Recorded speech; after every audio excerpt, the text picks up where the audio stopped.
কোনো ওয়াদা থাকে না। আমার রাসূলুল্লাহর কথাবার্তাতে আল্লাহ পাকের ওয়াদা রয়েছে গো। যে ব্যক্তি আমার হাবিবের কথা শুনবে, যে ব্যক্তি আমার রাসূলুল্লাহর কথা শুনবে, অবশ্যই আমার আল্লাহ যদি খুশি হয়ে যায়, ওই ব্যক্তিকে বিনা হিসাবে জান্নাতি বানাবে।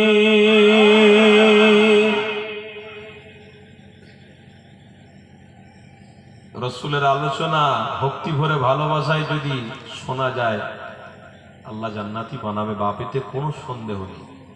বারহাক এটা কবুলিয়াতের মজবুত, জোরে বলুন সুবহানাল্লাহ। বড় বড় ইমানি মাহফিল হয়, হাজার হাজার মানুষের সমাগম হয়। দেখেছেন শেষ সময়ে ভিখারির মতো যখন হুজুররা হাত তোলে, আপনারা যখন হাত তুলে সাদা দাড়ি চুল সাদা হয়ে গেছে, আল্লাহর কাছে চোখের পানি ফেলে বলছে, আল্লাহ রুজির ব্যবস্থা করে দাও আল্লাহ। হুজুরও চাইছে, আপনারাও চাইছেন, বলুন ওই দোয়া আল্লাহর দরবারে কবুল হবে না হবে? বলুন হবে না হবে না? হাজার হাজার ওই রকম মজলিস হচ্ছে। আমার আল্লাহ, আমার মনে হয় ওই হাজার হাজার মজলিসের ওসিলায় মনে হয় রহমত এখনো ঠিক রেখেছে, বরকত এখনো রেখেছে। আমাদের ওসিলায় মনে হয় বেঈমানরাও খাচ্ছে।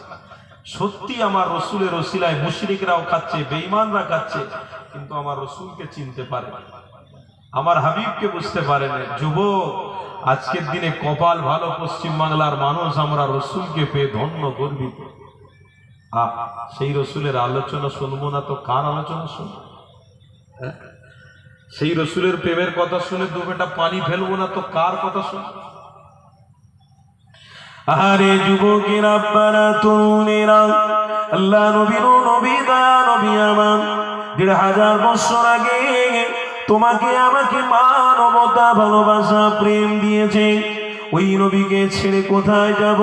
কাকে নবী বলে মানব? কে আমার আপনার নবী? এই পৃথিবীর জমিনে আপনার আমার কোন নবী দাবিদার হতে পারে না, কেননা কোরআন আপনার আমার কাছে দলিল রয়েছে।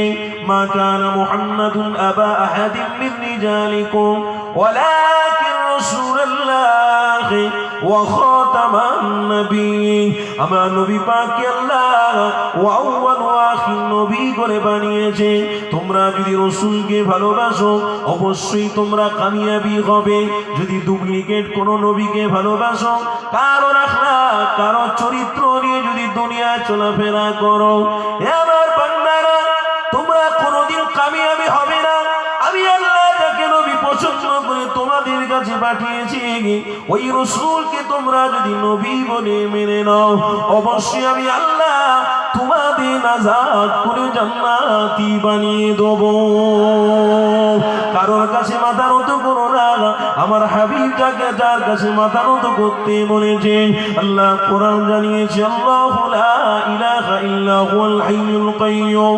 আল্লাহ নিজে পবিত্র কোরআনে জানিয়েছে, ওরে আমার বান্দা বান্দিরা, আমি আল্লাহ আমার কাছে সিজদা কর, আমার কাছে মাথা নত কর। আমার হাবিব যেটা শিখিয়েছে, আমার হাবিব যে রাস্তা দেখিয়েছে, ওই রাস্তাগুলোকে ধরে রাখ।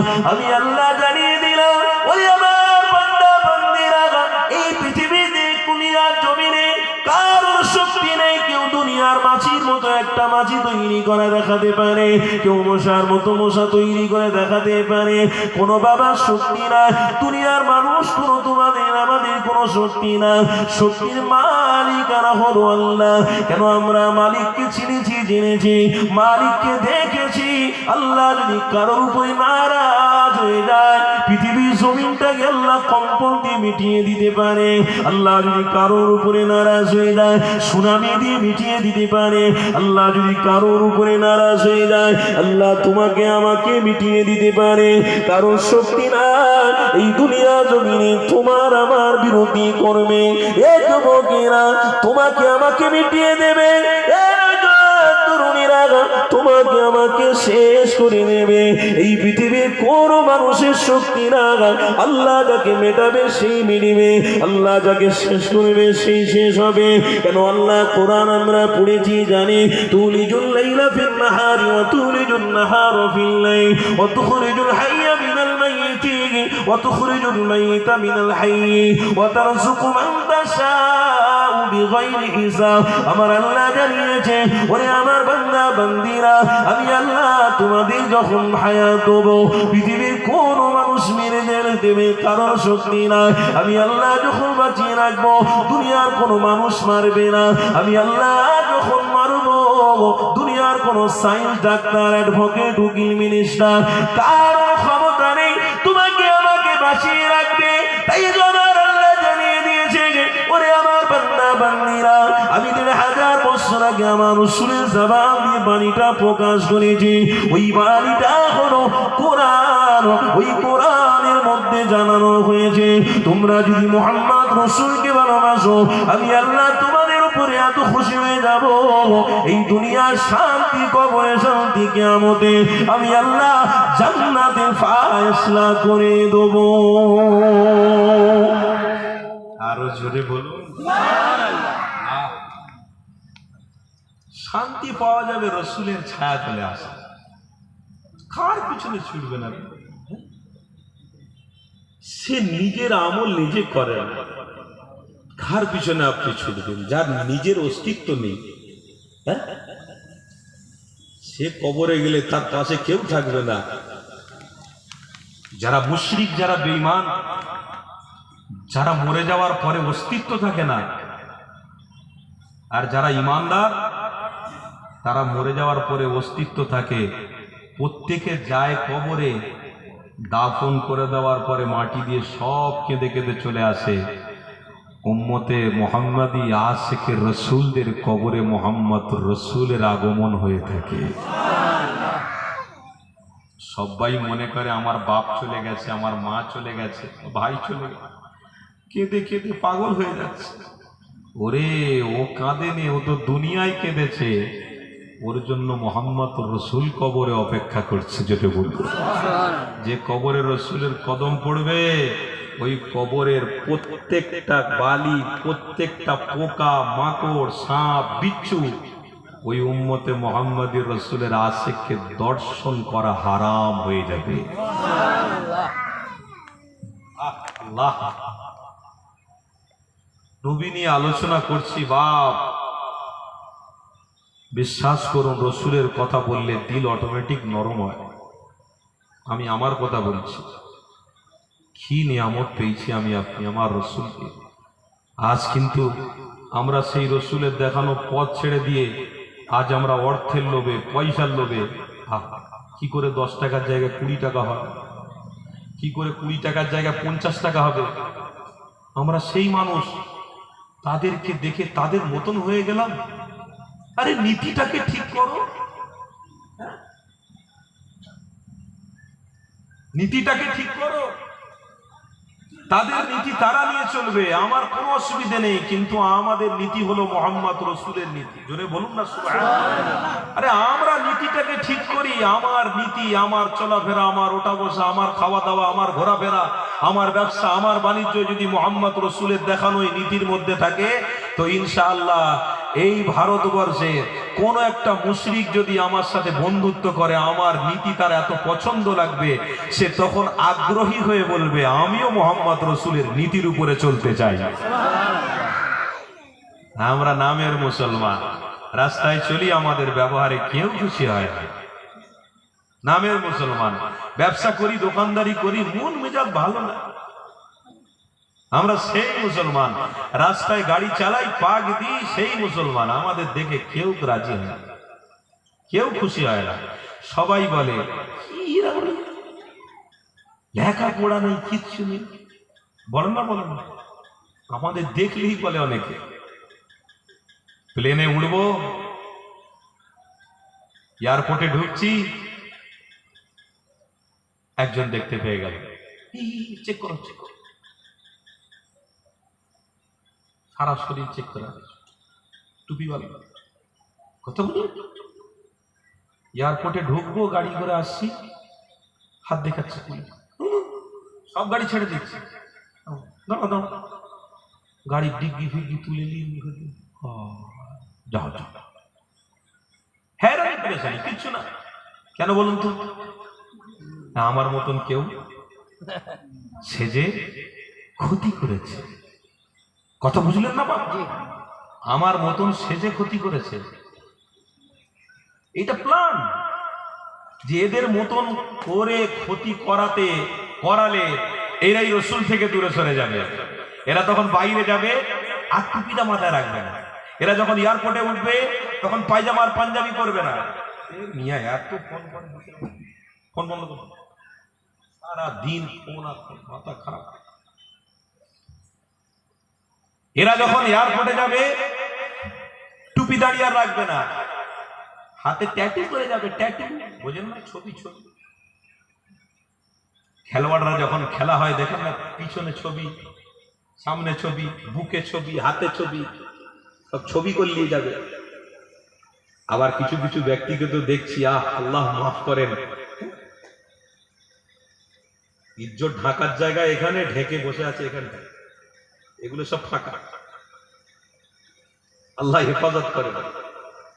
আমি কথা কোনটা বলছি আপনারা একটু গুরুত্ব দেবেন, যাতে করে এরা টুপি ছেড়ে দেয়, যাতে করে আর দাড়ি রাখা, কথা বলুন, ছেড়ে দেয়, যাতে করে এরা পাঞ্জাবি পায়জামা পরা ছেড়ে দেয়। প্লেনে উঠতে গেলে এই সব যেন না করে আসে, না করে আসে। এ যুবক শোনো, হাজার রক্ত যদি দিতে হয় মুহাম্মদ রসুলের প্রেমে ঈমানের খাতিরে আমরা দিতে রাজি ছিলাম, আছি, থাকবো। কিন্তু প্লেন তোমার বাবার নয়, এ দুনিয়া তোমার বাবার নয়, এ পৃথিবী তোমার বাবার নয়। আল্লাহ এই পৃথিবীটাকে সুন্দর সজ্জিত করেছে আমার জন্য, তোমার জন্য, তোমার জন্য। তবে হ্যাঁ, তোমরা রসুলের বিরোধী করলে আমরা বেশি বেশি করে আবার টুপি পরেই প্লেনে উঠবো। বলুন সুবহানাল্লাহ। বেশি বেশি করে দাঁড়ি রেখে প্লেনে উঠবো, বেশি বেশি করে এয়ারপোর্টে গিয়ে নামাজ পড়বো, বেশি বেশি করে সুন্নাত আরো দেখাবো। যখন পানি পান করবো ওই এয়ারপোর্টে ঢুকে বসে বসে পানি পান করবো, ওই জায়গায় দাঁড়িয়ে দাঁড়িয়ে মুসাল্লা বিছিয়ে নামাজ পড়বো। তোমরা যত ঠকরাবে তত ঈমান আরো মজবুত করবো। এটা ছিল আমার রসুলের দেখানো পথ, সাহাবাদের পথ। আজও সেই পথ আমরা ধরেছিলাম, আছি, রাখবো। বলুন ইনশাল্লাহ। আরো জোরে বলুন। টুপি মাথায় দিয়ে আতঙ্কবাদী করেছো, তো করেছো বলে কি আমরা আতঙ্কবাদী নাকি? তোমরা যদি সেজিয়ে ওরকম করো তো আমার কি? আমার রসুল বলেছেন, যাদের মধ্যে ঈমান থাকবে তাদের মধ্যে হিংসা থাকবে না, তাদের মধ্যে মারামারি থাকবে না, আতঙ্কবাদী থাকবে না, তাদের মধ্যে চুরি থাকবে না, তাদের ভিতরে ডাকাতি থাকবে না, তাদের ভিতরে হিংস্র মন থাকবে না, তাদের ভিতরে প্রেম, ভালোবাসা, নীতি থাকবে। জোরে বলুন। আপনি যদি চুরি করেন, আপনি রসুলের উম্মত দাবি করলেও প্রকৃত আপনি ঈমানদার নয়। বিশ্বাস আমার রসুল বলছেন, হাদিস ভাই হলো, মুসলিম শরীফের হাদিস করো না, কে মানা করছে? খুলে দেখে নাও। আপনি যদি ডাকাতি করেন, আপনি নবীর উম্মত দাবিদার কিন্তু ঈমানদার নন। নবীর উম্মত দাবিদার, ঈমানদার নন। আপনি যদি আতঙ্কবাদী হন, আরে আতঙ্কবাদী হলে কি মানুষ হত্যা করা হবে? একটা জায়গায় বিস্ফোরণ করা হবে, সেখানে হাজার হাজার মানুষকে মেরে ফেলে দেওয়া হবে, তার মানে আতঙ্কবাদী। আতঙ্কবাদীদের কোনো ধর্ম আছে? চোরের কোনো ধর্ম আছে? ডাকাতের কোনো ধর্ম আছে? হ্যাঁ, যারা ঈমানদার হবে তারা কিচ্ছু করবে না, তাদের নীতি একটাই থাকবে, রসুল যে রাস্তা দেখিয়েছে ওই রাস্তায় চলে মরে যেতে চাই।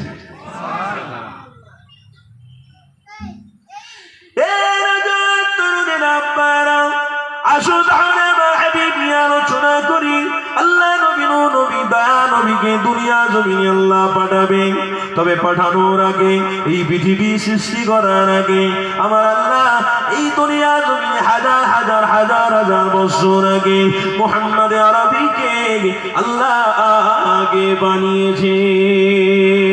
এই যুবকেরা, তরুণীরা কিতাবের মধ্যে দেখতে পেয়ে গেছে আল্লাহ পাক একটা সেমিনার করেছিল, রুহে জগতে আমাকে আপনাকে ডেকেছিল, সবাইকে বলেছিল আলাস্তু বিরাব্বিকুম, আমরা সবাই বলেছিলাম ক্বালু বালা। এই যুবকেরা আমাদেরকে নিয়ে আল্লাহ একটা সেমিনার করেছিল, আমার হাবিবের কথাটাও বলা হয়েছিল। হাদিসের মধ্যে পাওয়া গেছে আর একটা সেমিনার আলোচনা আলোচনা আল্লাহ বানিয়েছিল, ওই আলোচনার সময় কারা কারা ছিল? সমস্ত নবী আলাইহিমুস সালামেরা ওই আলোচনার সময় ছিল। ওই সময় আমার হাবিবের বিষয়ে আমার আল্লাহ দুটো কথা জানিয়েছিল। ওগো আমার পয়গম্বর আলাইহিমুস সালামেরা, আমি আপনাদেরকে দুটো কথা বলি। এক নম্বর কথা হলো, আমি তোমাদেরকে নবী করে বানাবো, কিন্তু রাসূল করে আমি একজনকেই পাঠাবো। আর আমার সব প্রত্যেক নবীকে সব রকমের কিতাব আমি দেবো, কিন্তু আমার হাবিবকে আমি আল্লাহ হিকমত এবং রাসূল বানাবো। এই যুবকেরা, সমস্ত নবী আলাইহিমুস সালামেরা এক বাক্যে বলেছিলেন, রব্বি আল্লাহ, আপনার রাসূলকে আপনি রাসূল বানান, কোনো অসুবিধে নাই। এই যুবকেরা, ওই ঘটনাটা আপনাদেরকে আবার শুনিয়ে দিই। পৃথিবীর জমিনে যখন আদম আলাইহিস সালাতু ওয়াস সালাম এলো, আমার রাসূলুল্লাহর বাণীটা প্রকাশ করে দেওয়া হলো। ঈসা নবী যখন এলেন, রাসূলের বাণী প্রকাশ করে দেওয়া হলো। তাওরাত ও জবুর, ইনজিল, ওয়া হুয়া ফিত তাওরাত ওয়া ফিল ইনজিল। তাওরাত কিতাব এসেছে, ইনজিল কিতাব এসেছে, জবুর এসেছে। আল্লাহ আপনার আমার নবীর উপরে কুরআন নাযিল করেছে।